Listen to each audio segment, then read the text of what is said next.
पूजा घर में रखा लोटा पैसे को राख बना देता है। भूलकर भी यह गलतियां मत करना, वरना पूरा घर हो जाएगा कंगाल। राधे राधे दोस्तों। अधिकांश लोगों के पूजा मंदिर में एक लोटा जल रखा हुआ जरूर ही देखा होगा। और यदि यह एक लोटा जल सही विधि से ना रखा जाए तो यही लोटा धीरे धीरे घर की धन संपदा और सुख शांति को कम करने लगता है। दोस्तों, यह बात सुनने में भले ही अजीब लगे, लेकिन शास्त्रों में पूजा घर से जुड़े कई नियम बताए गए हैं। बहुत से लोग अनजाने में ऐसी गलतियां कर देते हैं जिनका परिणाम उन्हें महीनों या कई वर्षों बाद भुगतान करना पड़ता है। क्योंकि कई बार देखा जाता है कि घर में अचानक धन हानि होने लगती है, बिना कारण झगड़े बढ़ जाते हैं, किसी न किसी को बीमारी घेर लेती है, मानसिक तनाव बढ़ जाता है, या फिर बहुत मेहनत करने के बाद भी सफलता नहीं मिलती है। तो इन सब के पीछे कई बार पूजा घर की छोटी गलतियां जिम्मेदार होती हैं। इसलिए आज के इस वीडियो में हम आपको बताएंगे कि पूजा मंदिर में रखा हुआ लोटा जल इतना महत्वपूर्ण क्यों माना जाता है। साथ ही यह भी जानेंगे कि लोटा किस धातु का होना चाहिए और किस प्रकार का उसका उपयोग करना चाहिए, ताकि यह आपके घर के लिए वरदान बने, अभिशाप नहीं। दोस्तों, बहुत से लोग पीतल का लोटा रखते हैं, कुछ लोग तांबे का और कुछ लोग स्टील का भी रखते हैं। लेकिन क्या हर धातु समान फल देती है? क्या हर घर में एक ही नियम लागू होता है? इन्हीं सब प्रश्नों के उत्तर आज हम विस्तार से समझाने वाले हैं। लेकिन उससे पहले यदि आपको यह जानकारी उचित लगे तो वीडियो को लाइक ज़रूर करें और चैनल को सब्सक्राइब करें और कमेंट बॉक्स में जय श्री राधे कृष्णा अवश्य लिखें।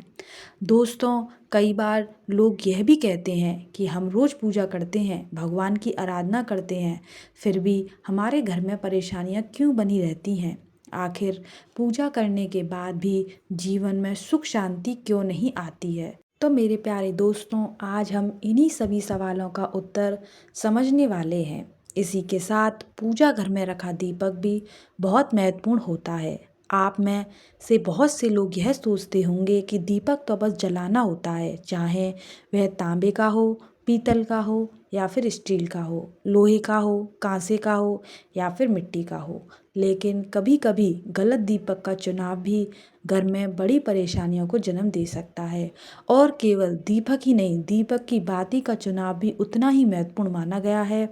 क्या कच्चा कलावा सही होता है या रुई की बाती या फिर सूती धागा सही होता है? उपयोग करना चाहिए। अगर आपने इसमें गलती कर दी तो शास्त्रों के अनुसार पितृदोष, ग्रह दोष, काल सर्प दोष और यहाँ तक कि आर्थिक तंगी भी घर में प्रवेश कर सकती है। इसी के साथ बहुत से लोग एक और महत्वपूर्ण सवाल पूछते हैं कि मुख्य द्वार पर जल छिड़कने का सही समय क्या है। तो फ्रेंड्स देखिए, छिड़कने का सही समय और सही तरीका क्या होता है। क्या यह कार्य स्नान करने के बाद करना चाहिए या बिना स्नान के बाद किया जाना चाहिए? क्या झाड़ू लगाने से पहले जल छिड़कना सही है या नहीं? इसी के साथ माताओं और बहनों का एक बहुत महत्वपूर्ण सवाल रहता है कि क्या पीरियड्स के दौरान मुख्य द्वार पर हम जल का छिड़काव कर सकते हैं या नहीं कर सकते हैं? समस्त जानकारी आपको मिलेगी। क्या उस समय दीपदान करना उचित होता है या नहीं? साथ ही यह भी जानना आवश्यक है कि जब हम मुख्य द्वार पर जल छिड़कते हैं तो जल घर के अंदर की ओर छिड़कना चाहिए या बाहर की ओर। और जो लोग फ्लैट में रहते हैं या किराए के घर में रहते हैं जहाँ कोई अलग से आंगन या चौखट नहीं होती है, उनको यह नियम कैसे लागू करने हैं, तो इस संपूर्ण जानकारी के लिए वीडियो के अंत तक बने रहिए। तो दोस्तों, सबसे पहले समझते हैं कि मुख्य द्वार पर जल छिड़कने का सही समय और सही विधि क्या होती है। अगर आप मुख्य द्वार पर जल चढ़ाते हैं तो आपको यह बात ध्यान में रखनी होगी कि यह जल रात में सोने से पहले ही तैयार कर लिया जाए। इसके लिए सोने से पहले आप एक पात्र लेंगे, चाहे वे तांबे का हो, पीतल का हो, स्टील का हो या चांदी का हो। आपको किसी भी धातु का एक पात्र लेना है और यदि आपके पास गंगा जल उपलब्ध है तो उसमें गंगा जल की कुछ बूंदें डाल दें और फिर उस पात्र को शुद्ध जल से भर दें। दोस्तों, यदि गंगा जल उपलब्ध नहीं है तो केवल स्वच्छ जल भी पर्याप्त माना जाता है। इसके बाद उस जल को रात में अपने घर की रसोई में रख दें। रसोई को घर की लक्ष्मी का स्थान माना गया है। यहीं से अन्न निकलता है और यहीं से पूरे परिवार का जीवन का संचालन चलता है। अब सुबह उठने के बाद सबसे पहले कार्य यही होना चाहिए कि आप उस जल को लेकर अपने घर के मुख्य द्वार पर जाएं। जो जल सुबह सबसे पहले मुख्य द्वार पर छिड़का जाता है वह केवल साधारण पानी नहीं होता, वह आपके घर की नकारात्मक ऊर्जा को बाहर करने का माध्यम भी होता है। तो फ्रेंड्स, ऐसा माना जाता है कि सुबह सुबह माता लक्ष्मी हर घर के द्वार पर आती हैं। जिन घरों के द्वार साफ सुथरे होते हैं और जहाँ जल का छिड़काव किया गया होता है वहाँ माता लक्ष्मी प्रसन्न होकर प्रवेश करती हैं। इसलिए जल छिड़कते समय मन में माता लक्ष्मी का ध्यान करें। फ्रेंड्स, आप इन बातों का भी विशेष ध्यान रखें और प्रार्थना करें कि हे माँ लक्ष्मी, आप मेरे घर में प्रवेश करें, मैं आपका स्वागत करती हूँ। इसके साथ ही अपने पितरों का भी स्मरण करें, क्योंकि शास्त्रों के अनुसार घर की दहलीज को पितरों का आवास स्थान भी माना गया है। जब आप दहलीज पर जल छिड़कते हैं तो पितृ बहुत प्रसन्न होते हैं और अपना आशीर्वाद देते हैं। दोस्तों, अब यहाँ एक बहुत ज़रूरी बात समझ लीजिए, इसके लिए स्नान करना अनिवार्य है या नहीं। आप सुबह उठते ही बिना स्नान किए भी यह उपाय कर सकते हैं। इसलिए आपको प्रतिदिन सुबह उठकर शांत मन से और श्रद्धा के साथ यह कार्य अवश्य करना चाहिए। अब कई माताएं बहनें सुबह उठते ही सबसे पहले झाड़ू लगा देती हैं और उसके बाद जल का छिड़काव करती हैं, जबकि कुछ माताएं बहनें पहले जल छिड़कती हैं और उसके बाद झाड़ू लगाती हैं। तो आखिर सही तरीका क्या है? शास्त्रों के अनुसार सुबह उठने के बाद सबसे पहला कार्य क्या होना चाहिए? तो फ्रेंड्स, जल का छिड़काव सबसे पहले होना चाहिए, ना कि झाड़ू लगाना होना चाहिए, क्योंकि जब आप झाड़ू लगाते हैं तो घर की ऊर्जा को हिलाते हैं और यदि झाड़ू लगाने से पहले जल का छिड़काव नहीं किया गया तो नकारात्मक ऊर्जा घर के भीतर ही फैल सकती है। इसलिए सुबह उठते ही सबसे पहले बिस्तर पर ही अपनी दोनों हथेलियों को अवश्य से देखें।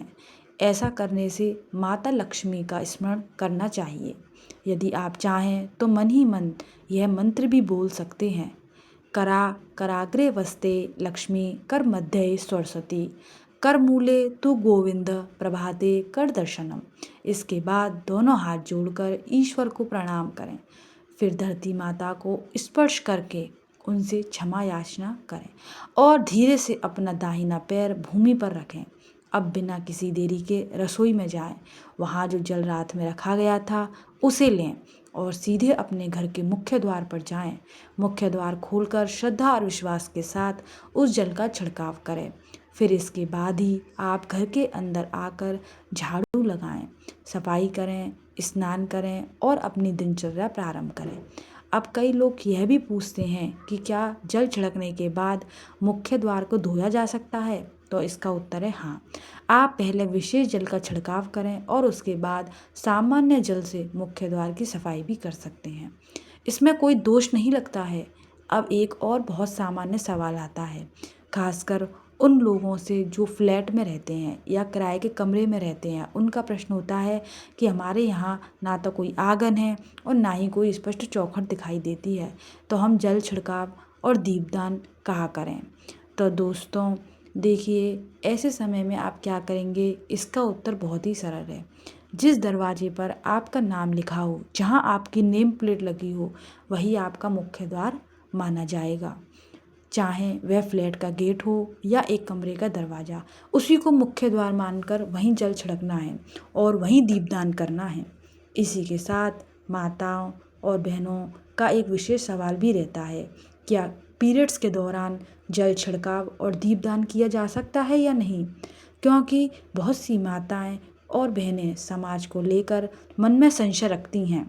कुछ लोग डर के कारण सब कुछ बंद कर देते हैं और कुछ लोग बिना जाने सब कुछ करते रहते हैं। लेकिन दोस्तों, शास्त्रों के अनुसार मुख्य द्वार पर जल छिड़कने में कोई अशुद्धि नहीं मानी गई है। इसलिए पीरियड्स के दौरान भी मुख्य द्वार पर जल छिड़काव किया जा सकता है, इसमें कोई दोष नहीं लगता है। लेकिन दीपदान और पूजा कर्मकांड की श्रेणी में आते हैं और कर्मकांड के लिए शारीरिक शुद्धता आवश्यक मानी गई है। इसलिए पीरियड्स के दौरान दीपदान नहीं करना चाहिए और पूजा की सामग्री को भी नहीं छूना चाहिए। आप चाहें तो पीरियड समाप्त होने के बाद स्नान करके फिर से दीपदान कर सकते हैं। तो दोस्तों, यदि आपको यह जानकारी उपयोगी लगी हो तो वीडियो को लाइक अवश्य करें और चैनल को सब्सक्राइब करके कमेंट में यह ज़रूर बताएं कि आपको यह वीडियो कहां से देख रहे हैं। वीडियो को आखिरी तक देखने के लिए आप सभी का धन्यवाद। राधे राधे।